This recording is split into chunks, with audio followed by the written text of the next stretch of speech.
some ways, it was a very successful dinner party, at least with regard to the food.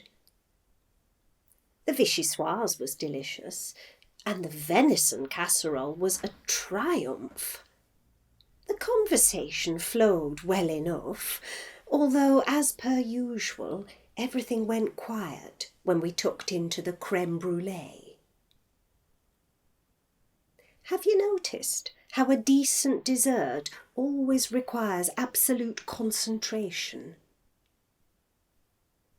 Anne had even gone to the trouble of providing a separate vegetarian main course for Sue, even if it was only vegetables on a bed of vegetables.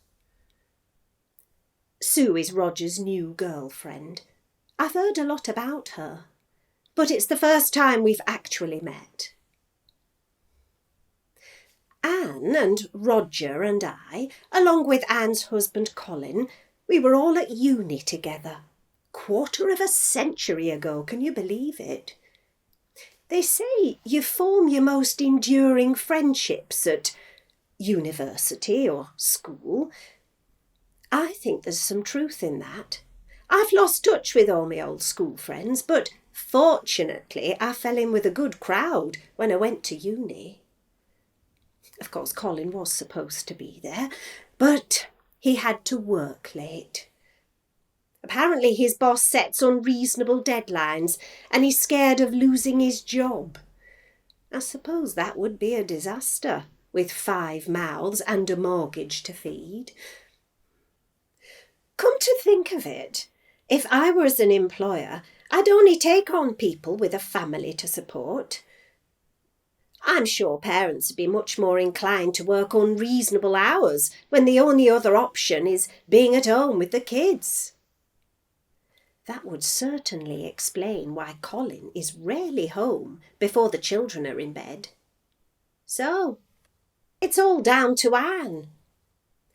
Anne was a classical musician before the twins were born, really going places, almost a household name. But she had to give it all up when she had the family. Such a shame. She had such a natural talent. She's also a wonderful cook, although it's not often she gets to have guests for dinner these days, which is hardly surprising. The conversation was disrupted every 5 minutes, basically whenever the twins put in an appearance. Have you noticed how when children are around they always have to be the centre of attention, and you can't even tell them to be quiet anymore? I think the Victorians had the right idea. Children should be seen and not heard. Mind you, I'd rather they were neither seen nor heard. I am surprised Anne allows them to stay up so late. She can't have any time to herself. It turns out Sue is very keen on starting a family, as she put it. So the conversation at the dinner table was all about bringing up children, which was frankly rather tedious. To spice things up, I mentioned how quite a few parents regret having children. Of course, I was looking at Anne. She doesn't like to admit it, even to herself, but it comes out in rare moments of truthfulness, usually after a few drinks. You must have heard parents say, "Never have kids," implying they don't really mean it, but a part of them really does mean it. Sue kept going on about how children have special insights and we can learn a lot from them. Oh, stuff and nonsense, for goodness sake! I think people search for something in a child they feel they've lost in themselves. I can't remember a child ever saying anything remotely interesting or unexpected.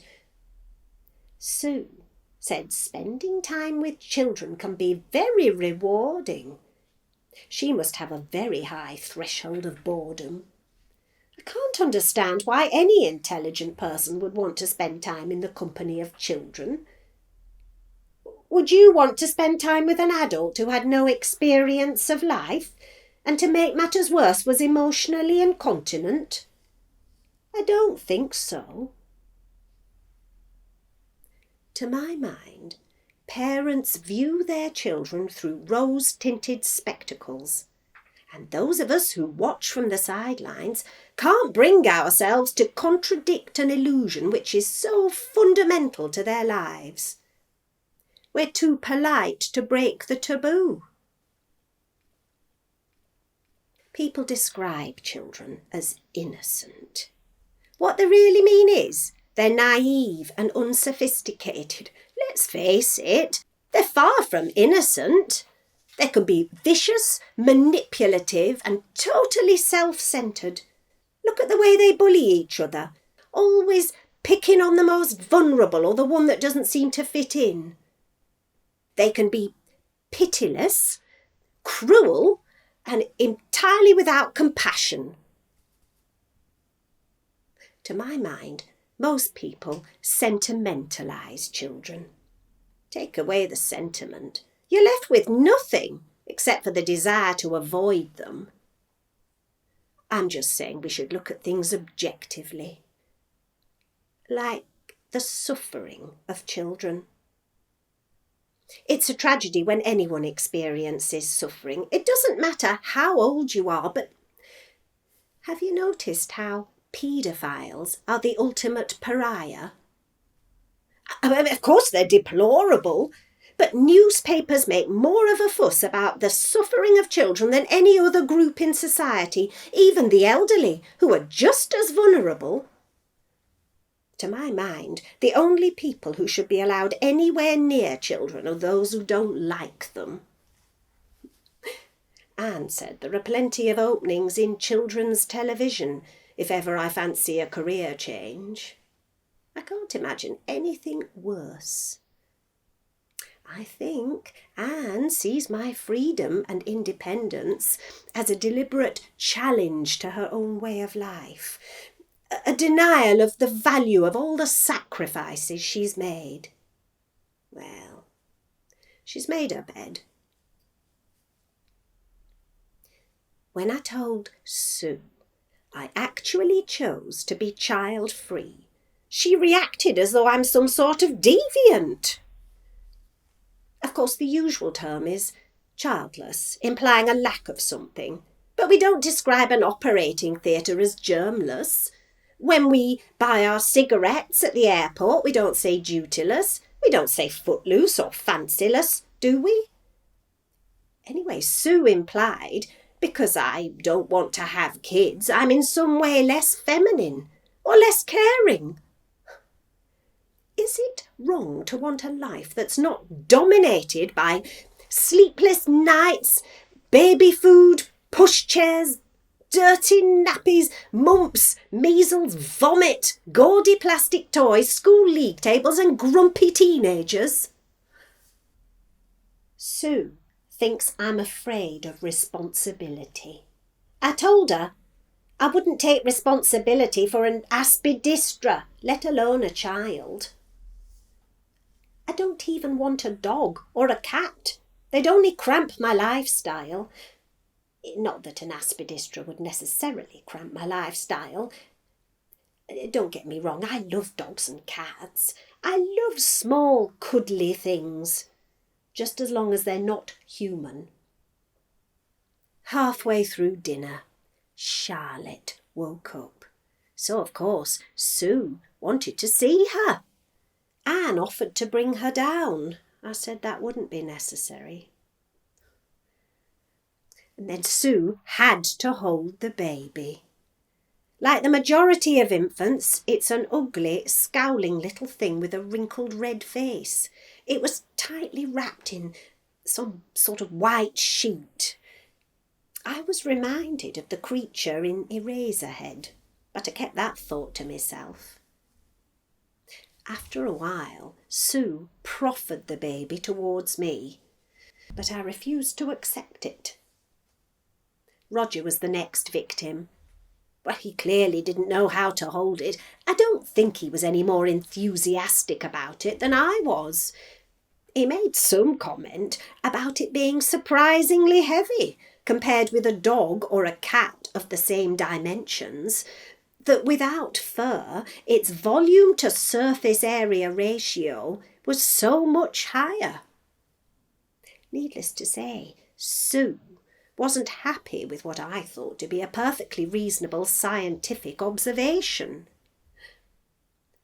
To make matters worse, the baby had left some sort of bodily fluid all down his new blazer.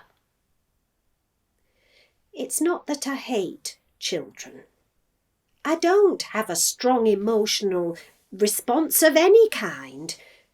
If they behave irritatingly, my response is one of irritation. If they don't, I'm merely indifferent.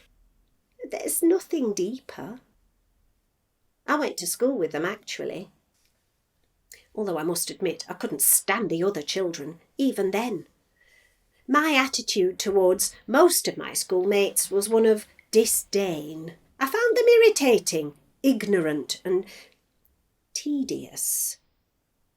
Mind you, I look back on my own childhood with intense embarrassment.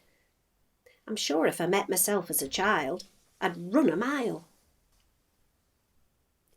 Despite Roger's reaction to Charlotte, Sue said she thought he'd make a brilliant father.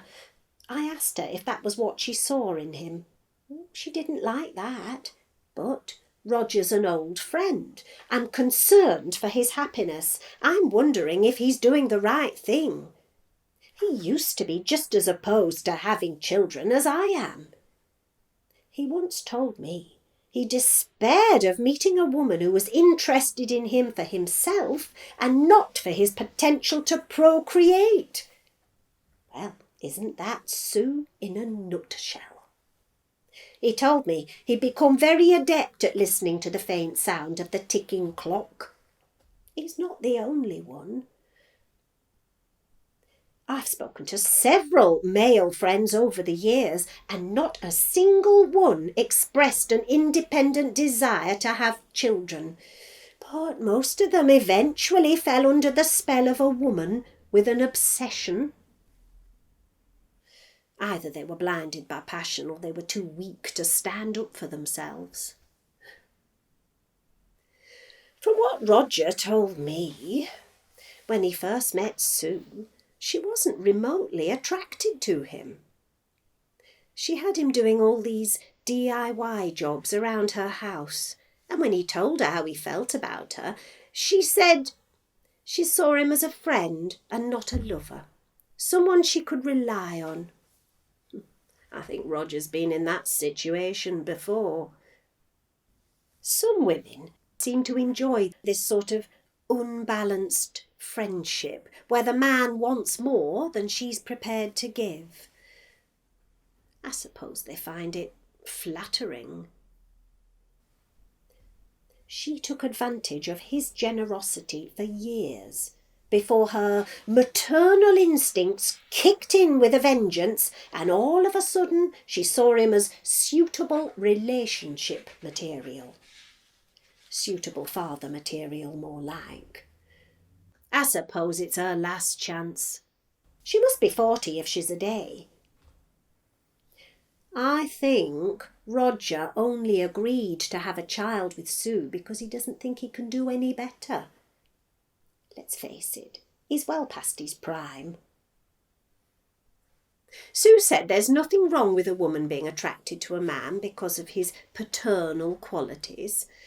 I mean, we've all seen the posters. The bare-chested young man holding the baby. The very image of the new man, tailored to appeal to every woman's basic instinct of procreation and sex. Mind you, out of the various couples I know, most of the women lose all sexual interest in their partners after he's sired her children. That's assuming there's any sexual interest in the first place. I suppose, underneath the thin veneer of civilization, we're all victims of our biology, or the vessels for our selfish genes. But I like to think we can be so much more than that. To my mind, a refusal to procreate is an expression of our humanity. Isn't it an achievement to overcome our animal nature? I mean, it's hardly an achievement to bring a child into the world. It's no more than giving in to our animal instincts. Mind you, it takes a lot more than instinct to bring up kids well. And very few parents seem to get it right. Mine did their best, but they were always trying to impose their values on us. Like most parents, they wanted us to be conventional, to be normal, to fit in. My entire childhood was blighted by the constant battle between a pressure to conform and my desire to live my life under my own terms. It's exactly the same for my brother. They were far too concerned with the opinions of others. They seemed scared that other people would discover our family's dirty secrets. My brother's sexuality, for example, or the fact that my father was conceived outside wedlock, or more important, that the washing up wasn't done immediately after dinner, or a bottle of milk was placed on the dining table. What would the neighbours think? And right at the top of their list of conventional values was the importance of getting married and having children. The only couples they knew who didn't have children were to be pitied. If they actually chose to be child-free, they were regarded as irredeemably self-centred. And if they'd wanted children but couldn't have them for whatever reason, it was expected over the years they'd become selfish and precious, prickly, pernickety characters, not given to compromise, not rounded by the school of hard knocks that comes with bringing up children, which is plainly absurd. Some of the most difficult, fastidious and uncompromising people I know are parents. Mind you, their children are pretty screwed up. I've heard things have changed since we were children, but I think parents pander to the children too much. They become insolent and work shy, with a sense of entitlement bordering on narcissism. They're always going on about respect, but they do nothing to earn it. They have a conceit and a self-confidence that comes from never having been told they're in the wrong, combined with a remarkable ignorance of anything outside their selfish preoccupations.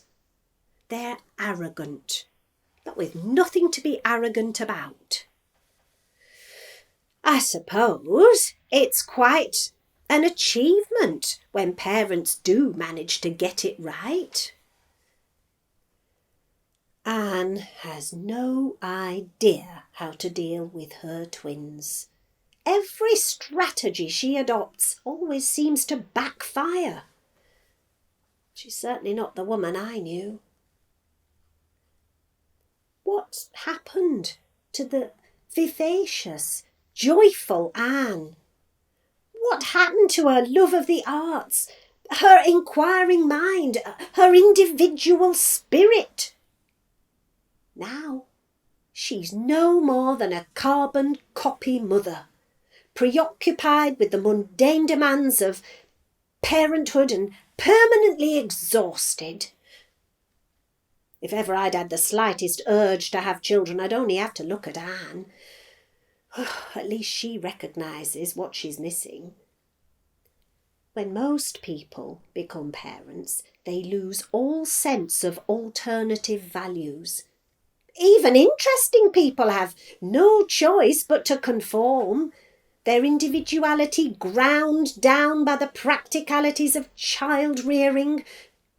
They act out their expected roles as parents and lose sight of their own identity in the process. My mother was like that. If ever there'd been any other sides to her personality, they were consumed long ago by her role as a parent. Even my dad referred to her as mother. Sue wanted to know what was really behind my objection to starting a family. Why does there have to be something behind it? Surely the more important question would be, why would anyone want to have children? Quite apart from the fact I find the whole process of pregnancy and childbirth physically abhorrent. It's like something out of that film, Alien.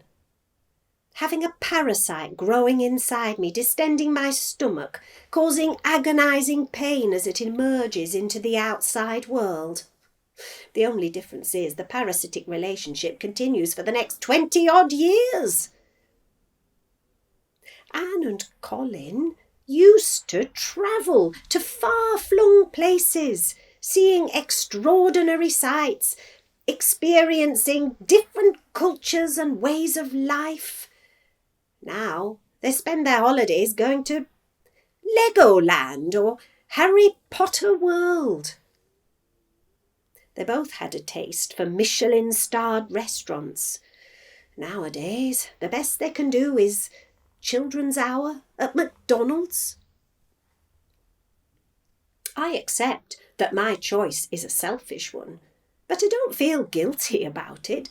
I just feel liberated.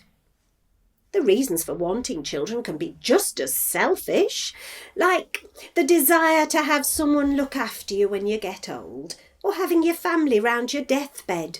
Frankly, I'd sooner live like a queen and die like a dog than the other way round. Anne once asked me to look after her twins for the day. A whole day. A few minutes in their company gives me a headache. She wanted me to take them to Blackpool. I refused, of course. I can't imagine anything worse than taking children for a day out. You're every moment desperately searching for ways to keep the little blighters entertained. Perish the thought they might experience a nanosecond's boredom. And moaning and griping at the slightest inconvenience. I want this, I want that. Anyway, just bringing children into this overpopulated world is a selfish indulgence, if you ask me. Do would-be parents consider diminishing resources or damage to the environment? People should be rewarded for not having children, but it's usually the other way round. Mind you, the reasons for wanting children may be selfish, but you have to be pretty unselfish once you've got them. Look at what Helen told Graham when she became pregnant. She told him that from now on all his hobbies and passions would cease, and his every waking moment would henceforth be devoted to providing for her and the baby, to the exclusion of everything else. I'm not exaggerating. According to Graham, that's exactly what she said. Their marriage didn't last long, which is hardly surprising. The only difference between Helen and other mothers is that she was unwise to express the truth of the situation. There's a lot goes unspoken between couples, but sometimes it's good to hear a few home truths, rather than be in a relationship based on false premises or incompatible agendas. I mean, let's face it, men and women have completely different agendas. Men want women for sex and companionship. Women want men to sire their children and provide for them. In other words, men want to make love, women want to make babies. That would certainly describe the situation between Roger and Sue. She went on and on all evening about starting a family. I despise despise that phrase. It's so self-important. Are families such a wonderful thing? More often than not, they're full of deep-seated resentments, jealousies, favouritism, petty squabbles, power struggles and emotional blackmail. To my mind, the nuclear family is little more than an incubator for all our character flaws and personality disorders. I sometimes wish I'd been brought up on a kibbutz. Have you heard the way politicians churn out these clichés? Hard-working families. Families up and down the country. And the worst one, family values. That's just another term for social conservatism, and we all know where that leads. They think that by glorifying the family, they'll win more votes. But it's just discrimination, pure and simple. What about the single and the child-free? Don't we count? They create the impression that if you don't have children, you're of less value to society. I think they have an ulterior motive in promoting the family. They know full well people are more likely to toe the line if they have a family to support. They see child-free people as loose cannons, untethered, and somehow dangerous to society. It's the same with organised religions.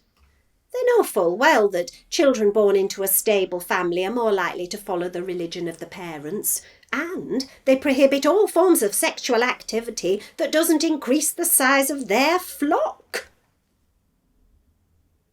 Come to think of it, flock's an appropriate term in this case. Turns out Sue and Roger are on their 6th attempt at IVF. The first 3 at the taxpayer's expense. I asked them if they thought it was good use of NHS resources. Sue didn't like that. She said having a baby is a human right, which is plainly absurd. Have you noticed how IVF turns the desire to have children into an obsession? I've seen relationships destroyed by the stress of it all. First the hoping, and then the disappointment.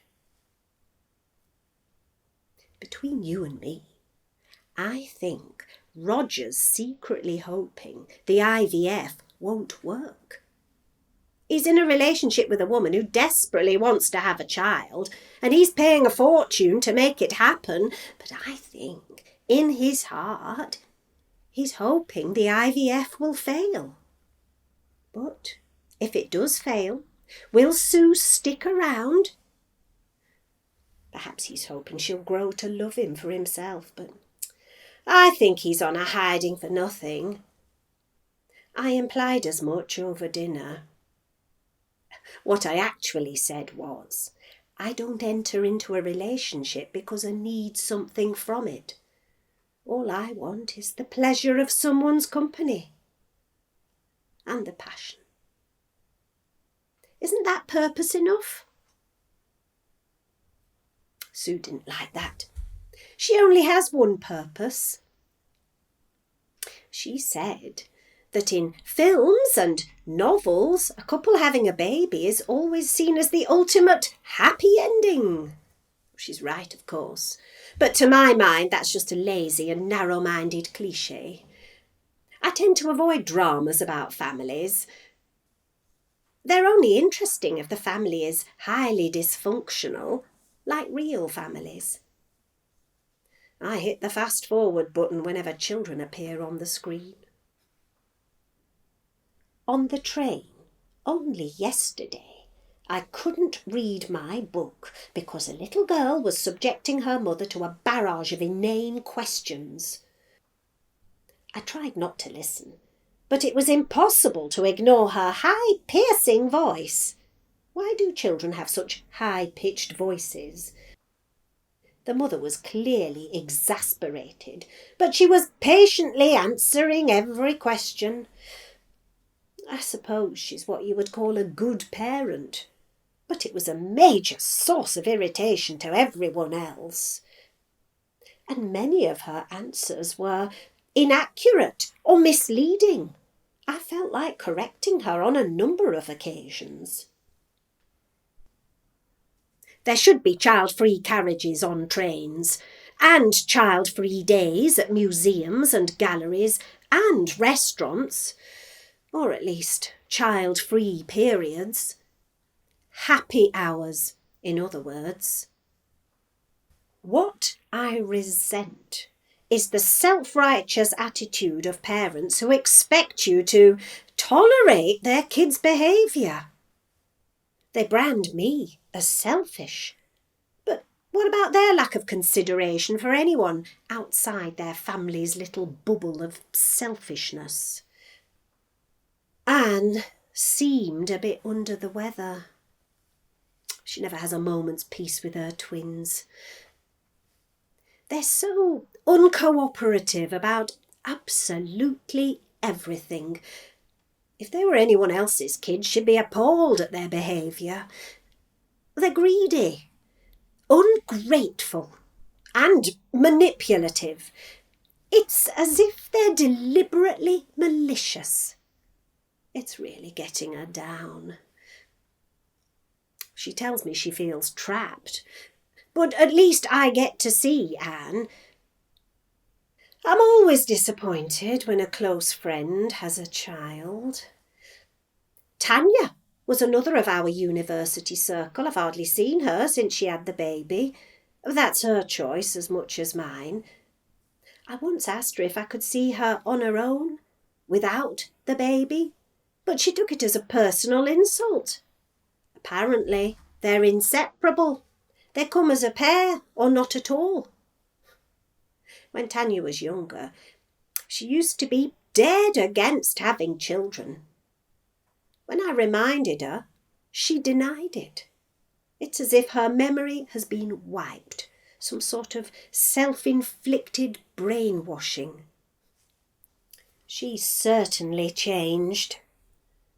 She used to be such an independent woman, feisty, strong and assertive.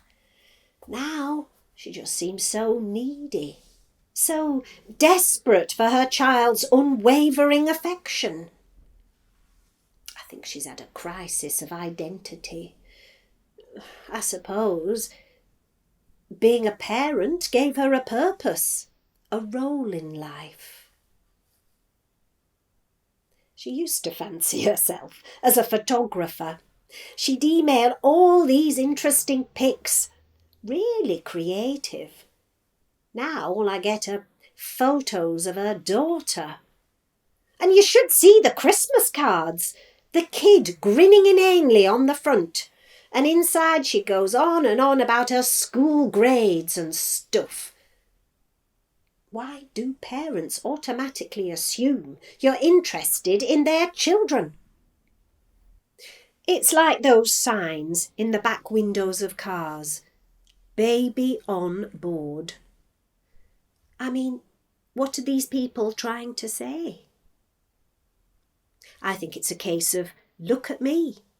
I'm really fertile, and I contributed to society by bringing children into the world, unlike some sad, childless bastards you can drive into with impunity. In my experience, people fall into two different camps, those with children and those without, and ne'er the twain shall meet.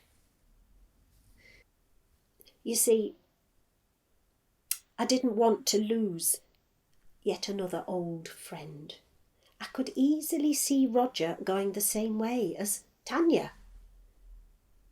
I thought by exposing a few home truths, I was doing him a favour. But it all seems to have backfired. Sue was so offended with my comments.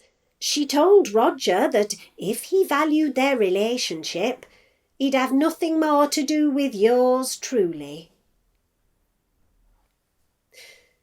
They both left the dinner party immediately after scoffing down the creme brulee, leaving Anne very disappointed after all the trouble she'd been to.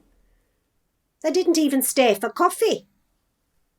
Then I received an email from Roger saying that I'd put him in a position where he'd had to choose between our friendship and his relationship with Sue, and that was a no-brainer after the way I'd behaved. To make matters worse, even Anne sided with Sue. She said I'd spoilt the evening, soured the atmosphere with my comments, and it would be the last time she'd be inviting me to a dinner party. She said she was seriously questioning the basis of our friendship, which is such a shame. Still, every cloud has a silvery lining. At least it's the last time I'll have to put up with her kids.